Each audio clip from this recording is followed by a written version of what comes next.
Hello viewers, আমি এখন মেহেদি গাছ থেকে মেহেদির সতেজ পাতা উঠাবো।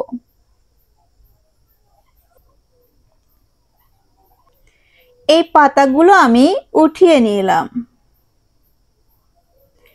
এই পাতাগুলোকে এখন আমি পাটাতে বেটে নেব।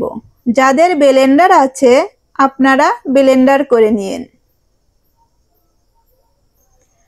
হাতের আঙ্গুলে পাতাগুলো বেটে লাগিয়ে নিলাম।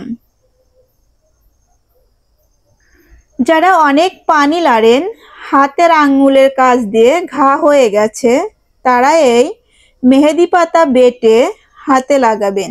আপনাদের হাতের ঘা ভালো হয়ে যাবে। আপনারা এখন যে রংটা দেখছেন এটা একদম মেহেদির রং।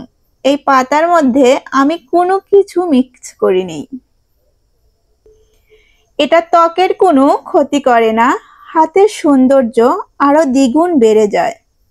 একদম পিওর সতেজ মেহেদি পাতার রং।